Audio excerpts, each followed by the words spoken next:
नमस्कार, प्रियांकाज रेसिपीमध्ये तुम्हा सर्वांचं स्वागत आहे। आज बघूया खमंग अशी थालीपीठ भाजणी। तुम्ही जर घरगुती वापरासाठी बनवणार असाल किंवा बिझनेसच्या वापरासाठी बनवणार असाल तर त्या पद्धतीनुसार मी व्हिडिओमध्ये ह्या भाजणीचं प्रमाण दिलेलं आहे। म्हणजेच वाटीमध्ये देखील प्रमाण दिलेलं आहे आणि वजनामध्ये देखील प्रमाण दिलेलं आहे।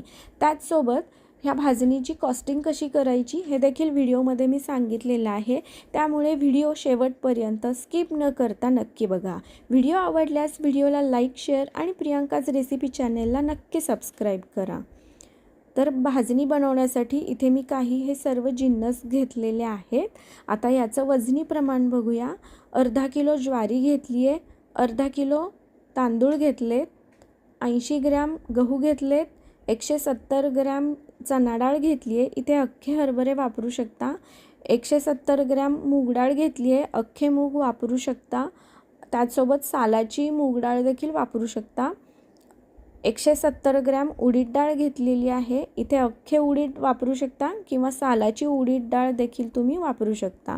30 ग्रॅम धणे घेतलेले आहेत, 20 ग्रॅम जिरे घेतलेत, 7 लवंगा घेतलेल्या आहेत आणि 1 टीस्पून मिरे घेतलेले आहेत। आता हे सर्व झालं वजनी प्रमाण। आता वाटीचं प्रमाण बघूयात। तर वाटीच्या प्रमाणासाठी इथे मी ही जी काही वाटी वापरलेली आहे ती 200 ml ची वाटी आहे। ह्या वाटीने मोजून मी सर्व जिन्नस घेतलेले आहेत। आता ह्याच वाटीने मोजून 3 सपाट वाट्या ज्वारी घेतलेली आहे, 3 सपाट वाट्या तांदूळ घेतलेले आहेत, अर्धी वाटी गहू घेतलेत, 1 सपाट वाटी चणा डाळ घेतलेली आहे, 1 सपाट वाटी मूग डाळ घेतलेली आहे आणि 1 सपाट वाटी उडीद डाळ घेतलेली आहे। अर्धी वाटी धणे घेतलेत, पाव वाटी जिरे घेतलेत, 7 लवंगा घेतलेल्या आहेत आणि 1 टीस्पून मिरे घेतलेले आहेत। आता हे सर्व जिन्नस आपल्याला भाजून घ्यायचे आहेत। आता ह्याच्यामध्ये तुम्ही काही सीझन वाईज जिन्नस ॲड करू शकता, जसं की उन्हाळ्यामध्ये नाचणी ॲड करू शकता आणि हिवाळ्यामध्ये बाजरी ॲड करू शकता। आता काही भागामध्ये ज्वारी जास्त वापरली जाते, काही भागामध्ये तांदूळ जास्त वापरले जातात, काही भागामध्ये बाजरी जास्त वापरली जाते। ज्या भागामध्ये जे धान्य पिकतं ते धान्य या भाजणीमध्ये जास्त प्रमाणात वापरलं जातं। आता हे जे प्रमाण मी दिलेलं आहे ते बिझनेसच्या दृष्टीने देखील अगदी बरोबर आहे, अगदी परफेक्ट ह्याची छान अशी खमंग भाजणी तयार होते। आता हे सर्व जिन्नस आपल्याला भाजून घ्यायचे आहेत। तर ह्या भाजणीचा खमंगपणा आपण हे जे सर्व काही जिन्नस आहेत ते कशा प्रकारे भाजतो याच्यावर अवलंबून आहे। त्यामुळे हे सर्व जिन्नस भाजत असताना अगदी व्यवस्थित भाजून घ्यायचे आहेत। आता आपण हे सर्व जिन्नस भाजून घेऊयात। तर जिन्नस भाजण्यापूर्वी एका परातीमध्ये मी कॉटनचा कपडा अंथरवून घेतलेला आहे, जेणेकरून जे भाजलेले जिन्नस आहेत ते आपण याच्यावरती काढून घ्यायचे, म्हणजे त्याला वाफ धरणार नाही किंवा ते ओलसर होणार नाहीत। किंवा इथे कॉटनच्या कपड्याऐवजी तुम्ही न्यूजपेपर देखील वापरू शकता, न्यूजपेपरवरती देखील पसरवून हे जिन्नस ठेवू शकता। तर आता भाजणी करून घेऊयात। तर भाजणी करण्यासाठी इथे एक कढई मीडियम हीटवर गरम करून घेतली आहे। तर सुरुवातीला ज्वारी भाजून घेऊया। तर ज्वारी भाजत असताना ज्वारी एकसारखी परतवत राहायची आहे।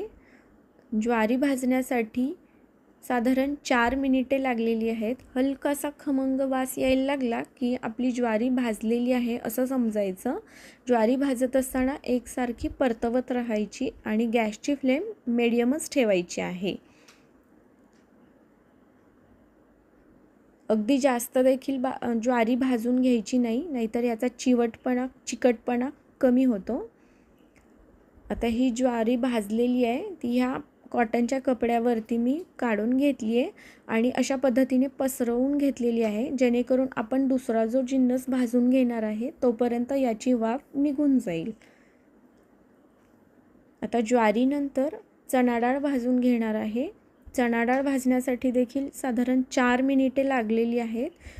गॅसची फ्लेम लो टू मीडियमच ठेवायची आहे आणि चणा डाळ भाजत असताना देखील एकसारखी परतवत राहायची, जेणेकरून ही चणा डाळ अगदी सर्व बाजूने खमंग अशी व्यवस्थित भाजली जाईल। तर चणा डाळ भाजत असताना देखील एकसारखी परतवत राहायची आहे। साधारण 4 मिनिटे चणा डाळ भाजण्यासाठी लागलेली आहेत। आता इथे ही चणा डाळ भाजलेली आहे, ती ह्या परातीमध्ये मी काढून घेते। चणा डाळ नंतर आपण गहू भाजून घेणार आहोत। तर गहू भाजण्यासाठी 2 मिनिटे लागलेली आहेत। गहू भाजत असताना देखील एकसारखे परतवत राहायचे आहेत। अगदी 2 मिनिटात गहू भाजले जातात।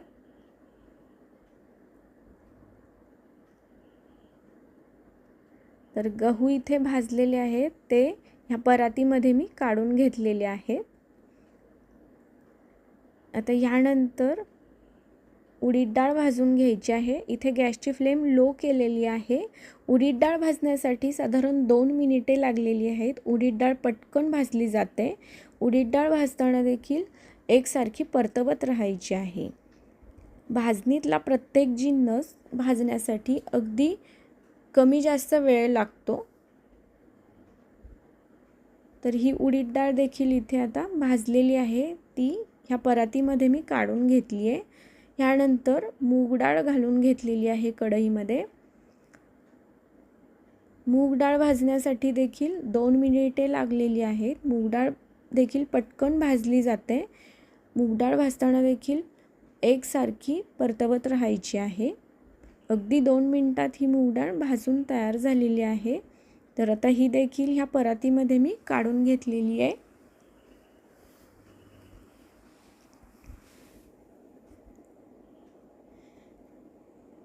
आता यानंतर तांदूळ भाजून घ्यायचे। तर तांदूळ भाजण्यासाठी देखील 2 मिनिटे लागलेली आहेत। तांदळाचा अगदी कलर बदलेपर्यंत तांदूळ भाजायचे नाहीत, अगदी त्याच्यातील मॉइश्चर निघेपर्यंतच आपल्याला तांदूळ भाजून घ्यायचे आहेत। तांदूळ भाजत असताना देखील एकसारखे परतवत राहायचे आहेत आणि गॅसची फ्लेम लोच ठेवायची आहे। तर आता इथे तुम्ही बघू शकताय, कुठेही कलर बदललेला नाही आहे, अगदी पांढऱ्या कलरवरतीच तांदूळ भाजून घेतलेले आहेत। आता हे देखील ह्या परातीमध्ये मी काढून घेतले। आता सगळ्यात शेवटी सर्व मसाले मी कढईमध्ये घातलेले आहेत। गॅसची फ्लेम लोच ठेवलेली आहे। अगदी 2 मिनिट हे मसाले भाजून घ्यायचे आहेत। तर ह्या मसाल्यांमुळे ह्या भाजणीचा खमंगपणा जास्त वाढतो। तर 2 मिनिटांनंतर हे मसाले भाजलेले आहेत, ते ह्या जिन्नसमध्ये मी काढून घेतलेले आहेत आणि आता हे सर्व जिन्नस एकत्र करून घेतलेले आहेत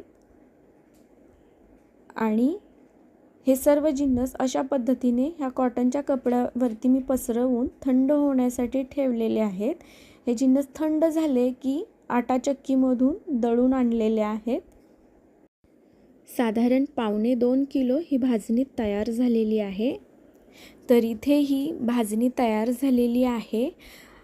जर तुम्ही घरगुती वापरासाठी बनवली असेल तर तुम्ही हवाबंद डब्यामध्ये स्टोअर करून ठेवू शकता आणि जर बिझनेससाठी बनवली असेल तर अशा पद्धतीने पॅकिंग करून घेऊ शकता। तर पॅकिंग केल्यानंतर याच्यावरती एक स्टिकर चिटकवायचं आणि त्या स्टिकरवरची थालीपीठ कसं बनवणार आहोत याची कृती लिहायची आहे।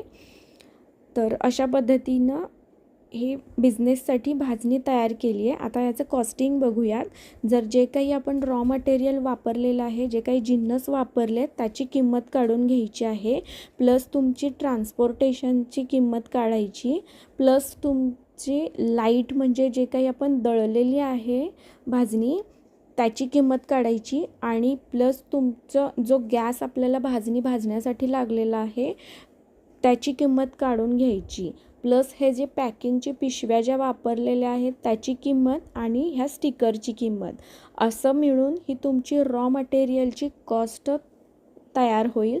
त्याच्यामध्ये तुम्ही 20%, 30% किंवा 40% जे काही तुमचं प्रॉफिट आहे ते तुम्ही ॲड करायचं आहे.